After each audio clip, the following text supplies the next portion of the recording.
sia-sia karo wong wedok, wong lanang nek ra ana wong wedok ya cotho. Ngentut pisan. Wah. Pripun? Genah iki maksudnya piye? Kenal kok salah. Aku megah masalahe. Pegang apa? Tatkalane ndek ben nika jenengan dalam lak Yogya. Nggih to? Yojane ngendi jal? Jenengan aja panggih kali kula. Ning jenengan napa niku langsung ditempel. Kula ndak mau. Maksudnya? Lah maksudnya pripun lho jenengan panggil kali kula langsung ditempel ah emoh kula. Lah kowe ngejak ketemune ditempel. Ditempel aku mau. Kamu nggak mau Ndak ditempel? mau. Kaya wong lanang apa petuk tatin kok ditempel. Wala yo, langsung. saiki pedos. Iki ketemu aku lagi pisan Ditempel itu nyeluk si jeneng kowe kleru kok saiki malah ngandake arep ditempel iki maksudnya? aku arep takon. Tatin ngendi ayo sing ditempel? Sing aku arep takon. Yen saka Yogya arep nang Magelang lewat ndi? Muntilan to. Muntilan. Ana jembatan kae jenenge ngendi? Pasar ndi kae? Tempel, pasar tempel. Ngomong. Oh, maksudnya ketemunya menjaluk ning pasar tempel. Yang kedua kali malah saya ngeri meneh. Kok ngeri piye? Tak tanggape emoh kok. Mbak Tatin iki mbok tanggap 40 juta enggak mau dia 1 jam untuk nyanyi. Ora sombong to kuwi to. Iki jane ngandake endi to? Jenengan nak kula calangi ndek ben nika. Dicarangi live streaming langsung nyanyi di Parang. Ndak mau to. 40 juta kowe gelem yo. Nyanyi. Ya aku wegah di Parang mau tugel ndasku. Lho, mboten purun to. Ora gelem ta? Yo nek di Parang iki piye? Ya gelem wae ngopo ora gelem. Iki jane aku ngadeg apa ora iki? Ngadeg. Tolong dicetake lho, engko salah pemahaman penonton streaming Mbak Tatin. Kono. Paranono dhewe. Coba. Sik salaman sik. Ben tempel ngene. Tempel. Nah, iki jenenge ketemu ditempel yo iki. Aku teko gasik mau kok. Pripun genahke di Parang iki maksudnya piye? Piyayi Parang niku lak enten sing ajeng duwe gawe. Aku tulung calangno Mbak Tatin. Sareng kula calangke jenengan, Mbak, jenengan mau nyanyi di live streaming langsung di Parang. Jenengan enggak mau kok. Ya enggak mau jajal nek kowe gelem po. Yo jenenge neng Lembeyan ki sing siji kecamatan Lembeyan, sing loro kecamatan Parang. Ngono lho, sejatine nek kene ning Magetan kuwi ana kecamatan Lembeyan, ana kecamatan Parang. Lah ngopo awakmu kon nyanyi ning Parang kok ora gelem? 40 juta lho. Lah kata-katane di Parang ora Aku mudeng.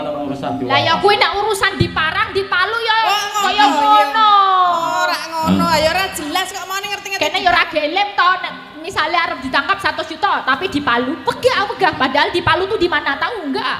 Lah ya meso lho San. Ngerti ra di Palu ngerti ra nggone? Di Palu ora ditutup. Lah piye? Di Sulawesi Tengah jenenge di Palu, ndalang di Palu ora kok ditok-tok gitu ora. Yo konsepe padha wae yo. Oh, kuwi mau ya padha wae karo kene Parang karo Lembeyan Lah mau. iya. Oh, ya ngopo parepe mau ora gelem lho. Ngene wae cah loro iki sok ben ditangkap awake dhewe. Ning ndi? Kon nyanyi nang gentong. Gentong. Gila. Gendong mah kok Gila. Awakmu gelem apa ora? Piye? Cah loro ditangkap 60 yuta kon nyanyi nang gendong. Gelem ora? Sedeng apa ora? Ya sepiro gendonge? Engko nek Pertanyaane gendonge sepiro aku? Mbok yo takon penonton sik audiens ditakoni. Gentongnya Desa cilik. gentong enten mboten ngono. Cilik kok gede gendonge. Kok nek ora sedeng ning lumayan Oh lho iso bisa. gendong. Ya iki. Lumayan daripada kowe wayangan nang biak. Hah? Di biak ono gelem po? Ya aja. Wayangan kok dibiyek. Ngopo? Ya gelem apa dibiyakin luar negeri. Iya ya aja. Di biak iki daerah ngendi Lesan? Kalimantan. Papua. Wah, kuwi ning biyak ngono. Iya. Ya wis pokoke iki karo Perkenalan dulu, seneng sembah Mbak, perkenalan. nuwun. Anggenipun saged gelar pertunjukan wayang dalu menika. Saiki arang-arang lho Mas Gareng semakin Nggih. kesini nek iso Iya. awet, iso gelem nanggap wayang, iso tetep budaya kuwi wis poin banget. Apa Yes. meneh Mbah Lurah sono keling. Wah, Oh, panjenengan iki aku ya bingung. Kok iso bingung? Sono beling, sono keling. Sono keling kok sono beling. Lah beling tenan panjenengane lak beling ngono. Sono keling. Lah ya. Sono keling sudah 3 periode. 3 kali lho kaya masyarakat saking masyarakat. Ya, masyarakat loh, saking tresnane Mbah Lurah. Wong kok yo iso duwe babon iki loro barang lho. Ngerti ngono lah ya aku daftar sing nomor 3 to. Nggih.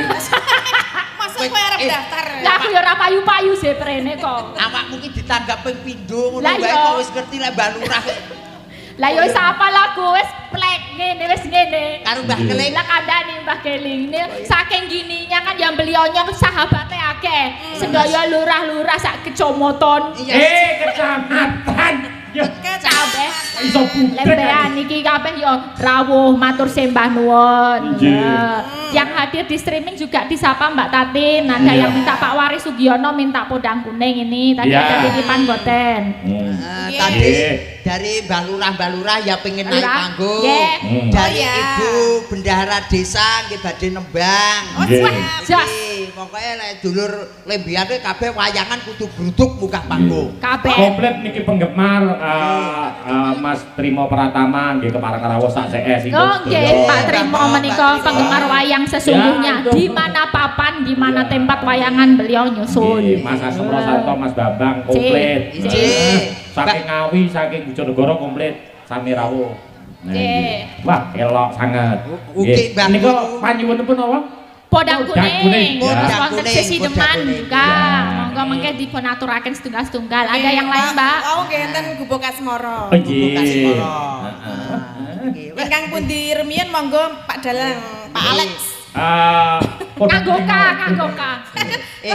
Tak kira iki ngono lho, Sa. Apa? Nek jenenge Alex iki kebayanganku iki wonge putih. Ganteng. Putih dhuwur, ganteng ngono. Seko ngendi ngono lho, saka Eropa. Iki asline putih. Nang Lho, mbok bareng iki ki daleme kan Ngawi to. Iki ki nek gone selipan-selepane gosong dadi rupane. Asline aku putih. Andi sing putih apane genah? Wah, yo ndelik kok. Andi tak delok. Awal aja. Awak modelmu minta kaya bojoku wae yo. Ya tetep ana bedane. Alah ora beda. Kiai nak ngono wis ora beda, tak turu mesti miring ngorok wis. Kaya ngono. Ya mbok nek jenenge turu ki ra kerasa. ngerti ya. Perkara ngorok apa ora ki sing ngerti sing jejere. Oh iya.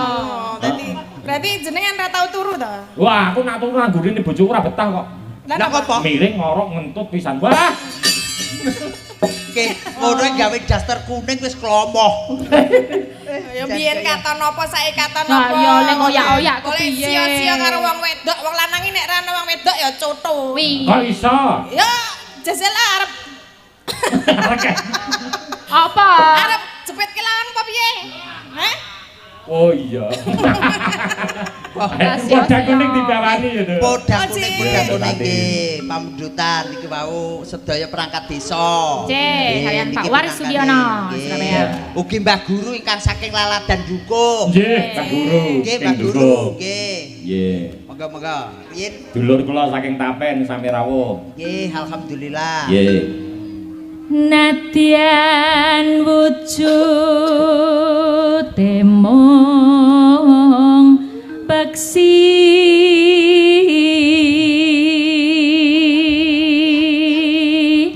Iya.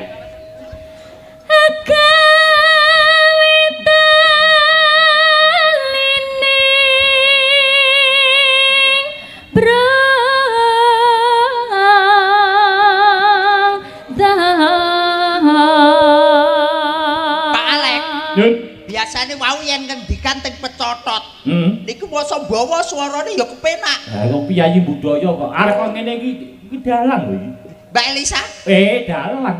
Dalang wedok. Dalang wedok. ya dalang apa mangsane dalang kerusuhan. Wah, nek wong lanang kuwi nak ngeprak ora patek banter ning tambah Elisa, wah rasa kae. Emang wis tau reti? Wah ngerti wae nang wali kulon gae aku nonton. Ngerti legu ngeprak piye? Wah ngoprak iso mak prok. Prok ngono kuwi mbah. Kok pok kuwi piye? Mbah keprake dobel pira ora roh aku. Ben sing penting lak banter. Iya, iya. Gawa sound system dhewe aku. Lah nek aku Ora kaya nek wong lenang. jadi tak nggih ngoprak kuat ngene ku ana matus ngono ku rasane piye. Nah ya beda ya, ada kelebihan ada kekurangan. Betul. Nek dalang wedok iki sing angel nek apa namanya ini apa sabetan, perang. Lah kok iso? Sabetannya susah. Sebabe Ono sing menghalang-halangi. Ora penak gitu. Ya. Soben Nek wong lanang penak. ya golek peniti sing pinter. Lah piye? Ya kok kon nata kene kon ngisepne ning mburi. Idemu lho. Kaya punuk ya. Ayo Mbak Tatin. Aku ta? Ya, giliran. Halo manis nang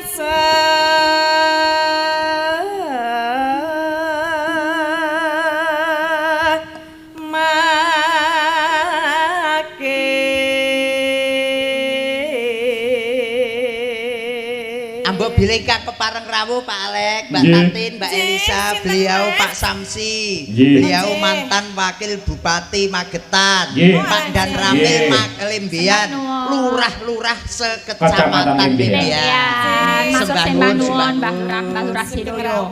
Mbah Lurah kuwi ora nggih. Nggih.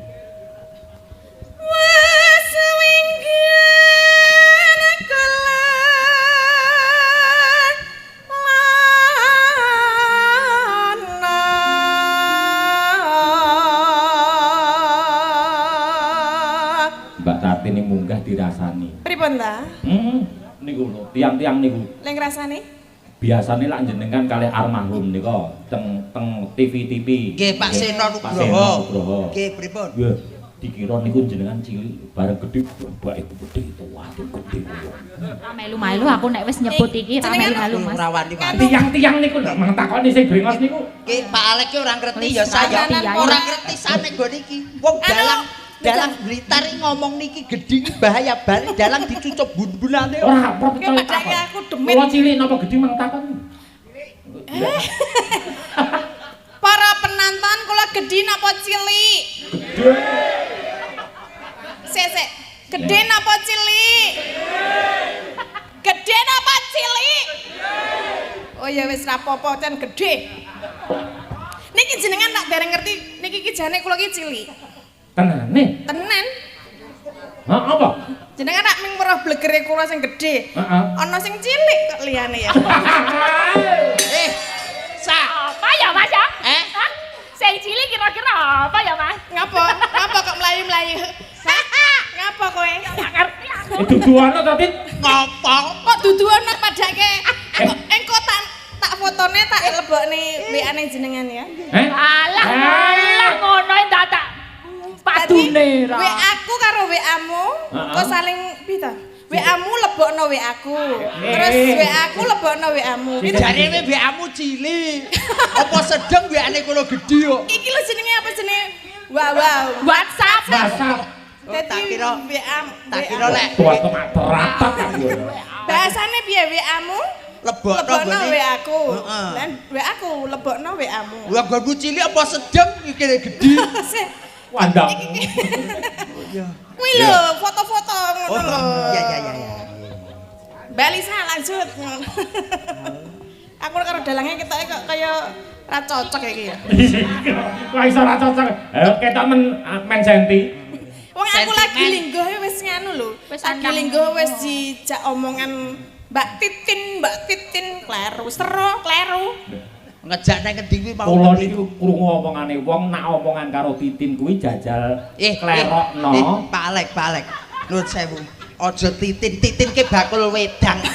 Titin ke bakul wedang, bakul kopi, bakul pitik kuwi jenenge Mbak Titin. Lek kuwi jenenge Tatin Titok. Ngono lho, sing muni Titin sapa? Awakmu? Budhek ya padha karo Tatin kowe. Lah kok iso? Iya budhek.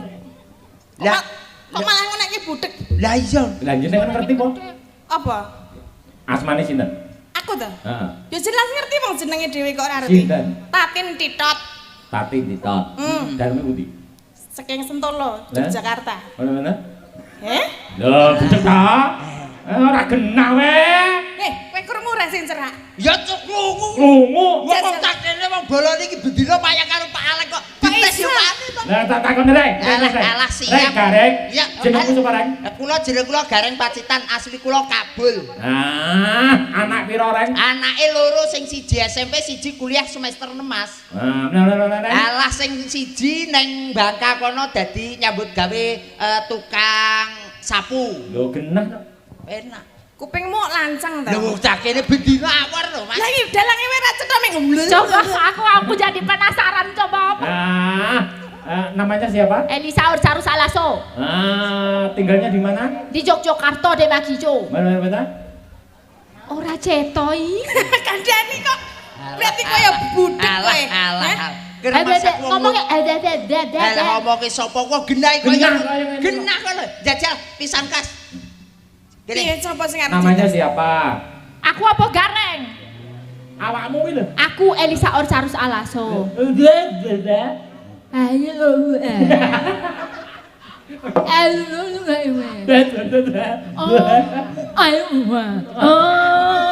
Wes ngerti aku saiki. Pak Lurah jenengan nanggap wong koclok niki. Ya wis kudu ngono. Iki tegese wong wedok ndang tukokno gelang ngono lho. Oh, nek gelang ngono. Ha nek ali-ali? Nek lho. Wong edan ngono. Kuwi jaluk ali-ali. Oh, alah ngono ki to. Aku ya ora paham. Mbak Tatin. Nggih. Nyuwun mangapunten rodok bagi sithik. Jenengan ngelok ning kono apa? Wong koclok. Koclok. Sing koclok ora aku tok. Lah, Jenengan iki koclok. apa iso? Ngerti wong koclok kok disindeni. Oh, alah ya. Lah ya. Berarti kita koclok bersama ya. Mobilnya ganggu kae. Diterusne Mbak Elisa. Ya, Pak Cek. Oleh